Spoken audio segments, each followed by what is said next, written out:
जय हिंद दोस्तों, welcome to our YouTube family Aadya agriculture official. आज हम एग्रीकल्चर के 30 महत्वपूर्ण एमसीक्यूज क्वेश्चंस के बारे में पढ़ेंगे। आइए देखते हैं। पहला क्वेश्चन है, फसल की बुआई करते समय इस बात का ध्यान रखना चाहिए। पहला ऑप्शन है पौध से पौध की दूरी जो है मेंटेन रखें। दूसरा ऑप्शन है कतार से कतार की दूरी जो है बराबर होनी चाहिए। और तीसरा ऑप्शन है पर्याप्त पौध संख्या हो। और चौथा ऑप्शन है उपयुक्त युक्त सभी। तो इसमें राइट आंसर है उपयुक्त सभी। नेक्स्ट क्वेश्चन की बात करते हैं। क्वेश्चन नंबर 2 है, निम्नलिखित में से बुआई की एक विधि नहीं है। पहला ऑप्शन है ट्रेनिंग, दूसरा ऑप्शन है ब्रॉडकास्टिंग, तीसरा ऑप्शन है ड्रिलिंग मेथड और चौथा ऑप्शन है डिबलिंग। तो इसका राइट आंसर है ट्रेनिंग। ट्रेनिंग जो है एक बुआई की विधि नहीं है, यह एक पौधे की सदाई की विधि है। नेक्स्ट क्वेश्चन की बात करते हैं। क्वेश्चन नंबर 3 है, भूमि के प्रति इकाई क्षेत्रफल में बुआई के लिए आवश्यक बीज की मात्रा को कहते हैं। तो इसकी जो है आवश्यक बीज की मात्रा को बीज दर कहा जाता है। ऑप्शन नंबर 20 का राइट आंसर होगा। नेक्स्ट क्वेश्चन की बात करते हैं, खड़ी फसल में भूमि में कर्षण क्रियाओं को करना कहलाता है। तो जो खड़ी फसल होती हैं उसमें जो निराई गुड़ाई की जाती हैं उन्हें कर्षण क्रियाएं कहते हैं। तो उसमें जो कल्चरल प्रोग्राम किए जाते हैं तो उसे जो है इंटर कल्चर ऑपरेशन कहा जाता है। ठीक है। नेक्स्ट क्वेश्चन की बात करते हैं, खेत से अवांछनीय पौधों को अलग करने की क्रिया क्या कहलाती है। तो जो खेत से अवांछनीय पौधे क्या होते हैं खेत के, वे होते हैं खरपतवार। ठीक है।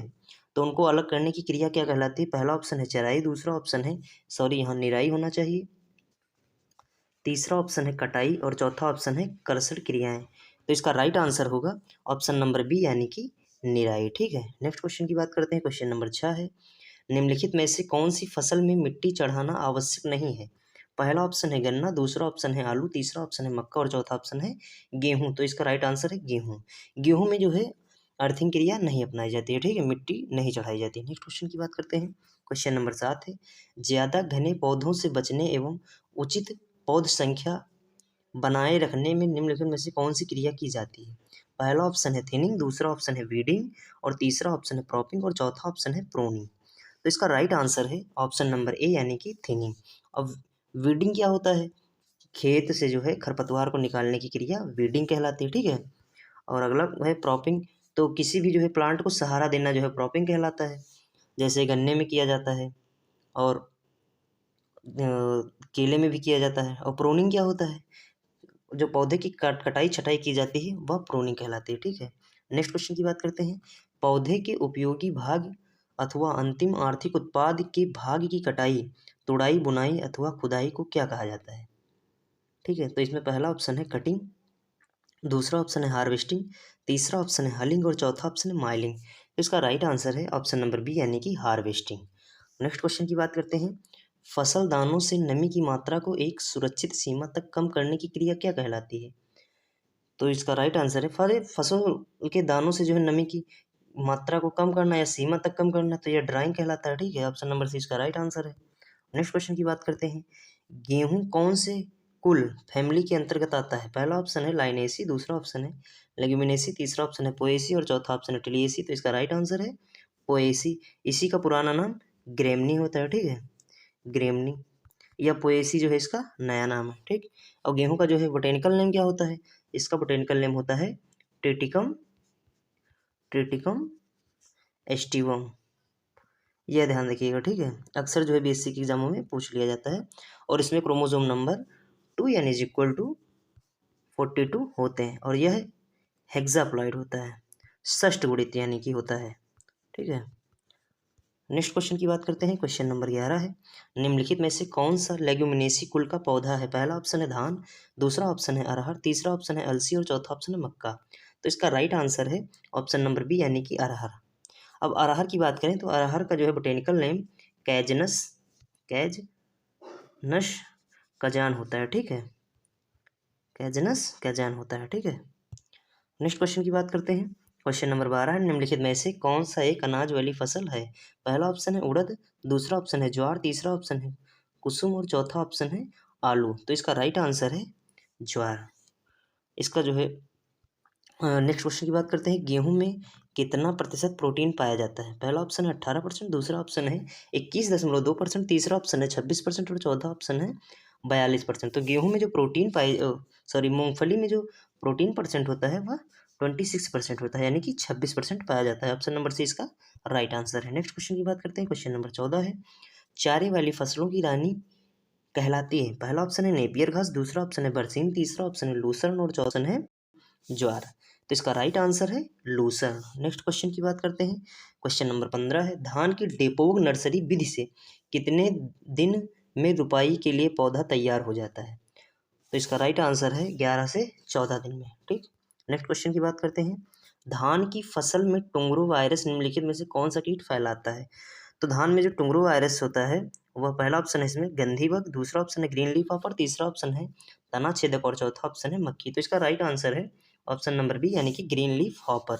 अब इसका जो है बोटेनिकल नेम कभी कभी अक्सर एग्जामों में पूछ लिया जाता है, जैसे एएफओ के एग्जामों में लगभग इसका बोटेनिकल नेम पूछ लिया जाता है। तो इसका साइंटिफिक नेम पूछ लिया जाता है। तो इसका साइंटिफिक नेम होता है नेफोटेटिस्क विरिसेंस। ठीक है, विरसेंस, ये इसका जो है साइंटिफिक नेम होता है। बोटेनिकल नेम बोले थे तो इसलिए सॉरी कहते हैं, क्योंकि जो है बोटेनिकल नेम प्लांटों में लिखा जाता है। ठीक है, जितने भी प्लांट्स होते हैं उसके जो है अपन वैज्ञानिक नाम को बोटेनिकल नेम बोल सकते हैं, जबकि जो कीड़े मकोड़े होते हैं और एनिमल्स होते हैं उसे जो है हम साइंटिफिक नेम कहते हैं। ठीक है। नेक्स्ट क्वेश्चन की बात करते हैं। क्वेश्चन नंबर 17 है, निम्नलिखित में से एक नकदी फसल नहीं है। तो इसमें से जो है गेहूँ एक नकदी फसल नहीं है। ठीक है। नेक्स्ट क्वेश्चन है, वे फसलें जो भूमि में किसी विशेष पोषक तत्वों की कमी अथवा मृदा में नमी की कमी को शीघ्र प्रदर्शित कर देती हैं, ऐसी फसलें कहलाती हैं। पहला ऑप्शन है शिकारी फसलें और दूसरा ऑप्शन है सूचक फसलें, तीसरा ऑप्शन है कृषित फसलें और चौथा ऑप्शन है निर्वाहक फसलें। तो इसका राइट आंसर है ऑप्शन नंबर बी, यानी कि सूचक फसलें। इन्हें इंडिकेटर क्रॉप भी कहते हैं, इंडिकेटर क्रॉप्स भी कहते हैं। ठीक है, क्रॉप्स। नेक्स्ट क्वेश्चन की बात करते हैं। क्वेश्चन नंबर 19 है, धान की डिबलिंग विधि में से 1 हेक्टेयर के लिए बीज दर है। पहला ऑप्शन है 70 kg पर हेक्टेयर, दूसरा ऑप्शन है 60 किग्रा पर हेक्टेयर और तीसरा ऑप्शन है 50 kg पर हेक्टेयर और चौथा ऑप्शन है 100 kg पर हेक्टेयर। तो इसका राइट आंसर है ऑप्शन नंबर बी, यानी कि 60 किलोग्राम प्रति हेक्टेयर। निम्न में से अधिक पानी सहन करने वाली फसल कौन सी है, यानी कि अधिक सिंचाई चाहने वाली फसल? तो इसका राइट आंसर है धान।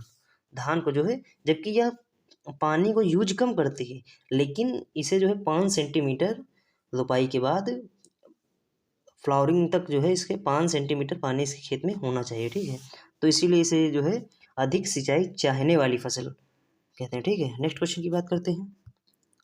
निम्नलिखित में से अधिक सिंचाई चाहने वाली फसल कौन सी है? तो इसका राइट आंसर है गन्ना। ठीक है, देखो इसे सिंचाई अधिक चाहिए, इसे सिंचाई अधिक नहीं चाहिए धान को, लेकिन इसके खेत में जो है पानी की मात्रा होनी चाहिए। ठीक। नेक्स्ट क्वेश्चन की बात करते हैं। उच्च गुणवत्ता वाले बीज से तात्पर्य है, पहला ऑप्शन है जिसकी अंकुरण क्षमता अधिक हो और दूसरा ऑप्शन है भौतिक व आनुवंशिक रूप से शुद्ध हो, तीसरा ऑप्शन है कीट व रोगों से मुक्त हो, चौथा ऑप्शन है उपर्युक्त सभी। तो इसका राइट आंसर होगा उपर्युक्त सभी, option number D. Next question की बात करते हैं। क्वेश्चन नंबर 30 है, निम्नलिखित में से किसे अंकुरण को प्रभावित करने वाले कारकों में नहीं रखा जा सकता है? पहला ऑप्शन है नमी, दूसरा ऑप्शन है तापमान, तीसरा ऑप्शन है बीज की किस्म और चौथा ऑप्शन है माध्यम। तो इसका राइट आंसर होगा कि बीज की जो है किस्म को प्रभावित करने वाले कारकों में नहीं रखा जा सकता है। ठीक है। और नेक्स्ट क्वेश्चन है, निम्नलिखित में से कौन सी एक फसल हरी खाद वाली फसल नहीं है? सलजम, सनई, लोबिया, ग्वार। तो इसका राइट आंसर है ऑप्शन नंबर ए, यानी कि सलजम। नेक्स्ट क्वेश्चन की बात करते हैं। क्वेश्चन नंबर 25 है, निम्नलिखित कथनों में से गलत कथन कौन सा है? पहला ऑप्शन है आलू सोलेनेसी कुल का पौधा है, या तो सही कथन है। ठीक है, तो यह आंसर नहीं होगा। नेक्स्ट क्वेश्चन की बात करते हैं। अगला क्वेश्चन है, बीज अंकुरण के लिए तापमान और नमी की ज़्यादा महत्व नहीं रखता है। नहीं, ये आंसर जो है इसका सही होगा, महत्व रखता है। ठीक है। और अगला क्वेश्चन है, अगला ऑप्शन है बरसीम को चारे वाली फसलों का राजा कहा जाता है। यह बिल्कुल सही है कि बरसीम को जो है किंग ऑफ फॉडर क्रॉप कहते हैं। ठीक है। अगला क्वेश्चन है, ज्वार को कैमल क्रॉप भी कहा जाता है। यह भी सही है कि ज्वार को जो है कैमल क्रॉप कहा जाता है। अब ज्वार को कैमल क्रॉप क्यों कहा जाता है, इसके पीछे का हम साइंटिफिक रीजन आपको बताते हैं, ठीक है। ज्वार की पत्तियों के ऊपर आप सफ़ेद सफ़ेद जो है एक वैक्सी लेयर देखते हैं, उसके प्लांट के ऊपर भी देखते हैं, जो उसकी रिस्पायरेशन रेट को बहुत कम कर देता है। और वह जो है एवोपोट्रांसपिराइरेशन जो है प्लांट बहुत कम करता है, जिससे उसके अंदर जो है पानी की मात्रा लगभग बनी रहती है। पहला कारण तो इसके अंदर यह होता है, ठीक है। दूसरा कारण यह होता है कि इसके अंदर जो रूट सिस्टम होता है ना, वो बहुत अच्छा पाया जाता है। फाइब्रस नहीं होता है, न टाइप ही होता है, इस तरीके से पूरा रूट सिस्टम उसके अंदर पाया जाता है, जिससे जो है प्लांट बहुत दूर तक उसका रूट जो है फैली हुई रहती है, जिससे प्लांट अच्छे से जो है वाटर एब्जॉर्ब कर लेता है, ठीक है, दूर तक। और जिससे जो है वह अधिक नमी अंदर स्टोर करके रखता है वैक्सी लेयर के कारण। और तीसरा ऑप्शन जो तीसरा मेन कारण होता है, जो ज्वार का प्लांट होता है उसमें मोटर सेल्स पाई जाती हैं, ठीक है। जैसे ज्वार का यह प्लांट है, तो देखते होंगे आप, जब उसके पानी की मात्रा कम पड़ती है तो वह एकदम सिकुड़ने लगती है, इसकी पत्तियां इस तरीके से हो जाती हैं। तो यहाँ पर जो है धूप ज़्यादा लगती है और पूरे प्लांट पे धूप बहुत कम लगती है, जिसके कारण जो है उसमें एवेपोट्रांसपिरेशन और कम हो जाता है। इस कारण जो है इसे कैमल क्रॉप भी कहते हैं, ठीक है। आई होप वीडियो आपको बहुत अच्छी लगी होगी। अगर अच्छी लगी तो प्लीज़ इसे शेयर करें और चैनल को सब्सक्राइब करें। Thank you.